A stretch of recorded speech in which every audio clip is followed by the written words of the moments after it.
Nous sommes près de 2 millions d'aveugles et malvoyants en France.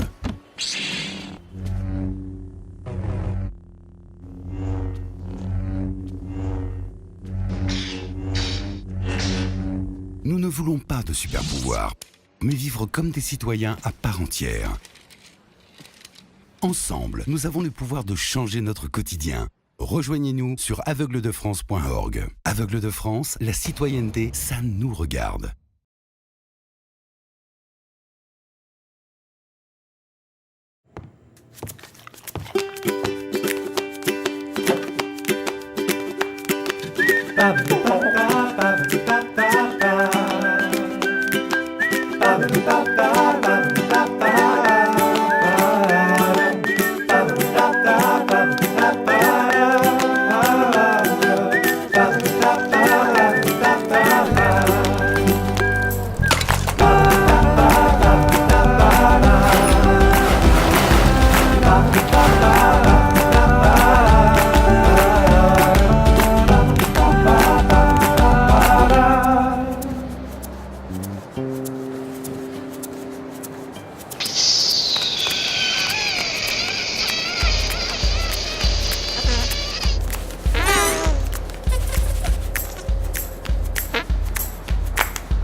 Cut. C'est coupé, merci.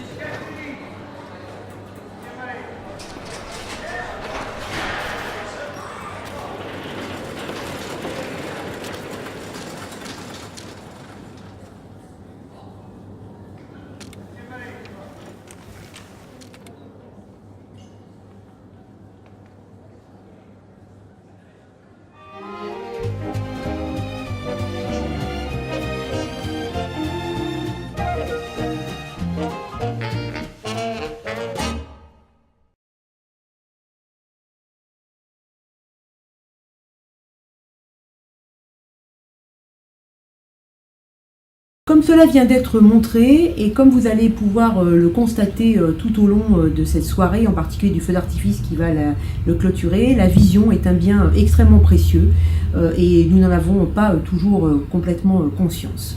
Même si les efforts des associations et des médicaux aident au quotidien, il faut tout faire pour éviter la malvoyance, et ceci passe par la prévention, par le dépistage et par le traitement des maladies des yeux.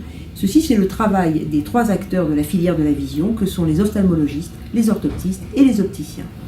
Moi, je suis ophtalmologiste et j'ai la chance de travailler et de m'occuper de la vision dans une très belle maison qui est la Fondation ophtalmologique Adolphe de Rothschild, qui vient d'être présentée et qui, en plus de s'occuper de vos yeux à tous, a un rôle dans l'enseignement vis-à-vis des générations futures qui s'occuperont de la santé de vos yeux, et également un rôle dans la recherche des maladies oculaires afin de développer les traitements de demain.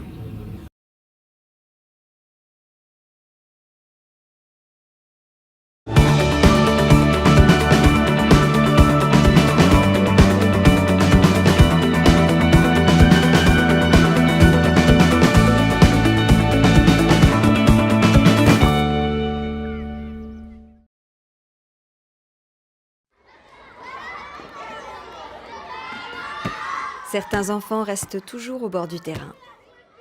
Ils n'ont pas tous les mêmes chances dans la vie. En France, 1 enfant sur 5 vit dans la précarité.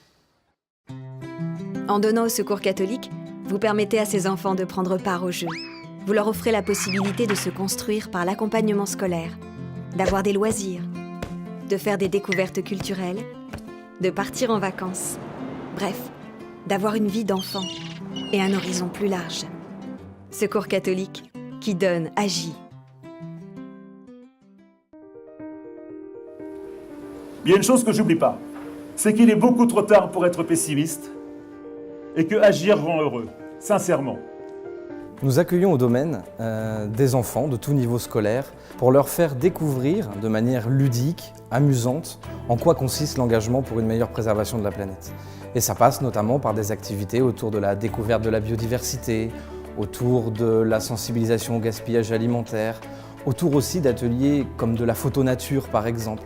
Et puis bien sûr, toutes ces activités sont gratuites pour les associations qui sont dans le champ de la solidarité et de l'aide aux plus démunis. Tout ce que j'aimerais, c'est qu'on sorte d'ici avec un peu moins de cynisme et moins de scepticisme sur le monde qui nous entoure, en disant « et moi, qu'est-ce que je peux faire ?» Parce qu'on vit dans un monde compliqué, difficile, un peu, qui est un peu anxiogène, si on regarde les nouvelles. Et ici, peut-être qu'on peut trouver un peu la paix en se disant « voilà, moi je vais m'engager moi-même ». Parce que c'est important, c'est pas ce que font les politiques, c'est ce que tu fais toi.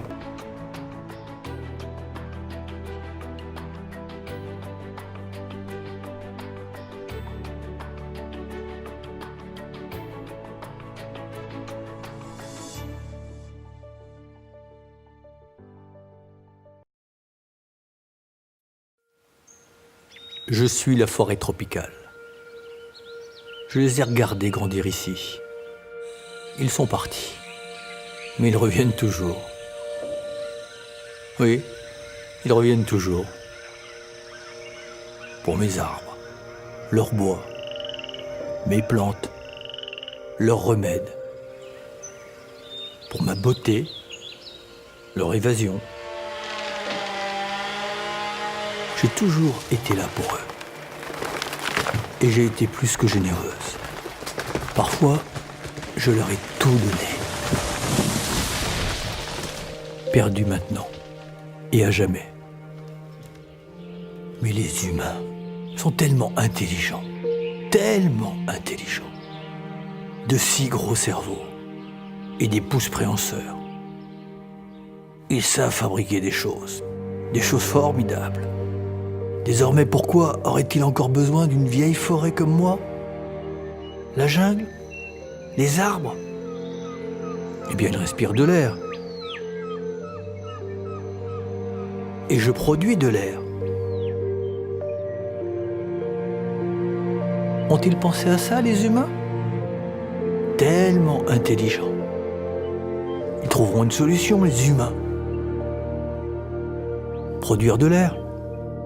Ce sera drôle à voir.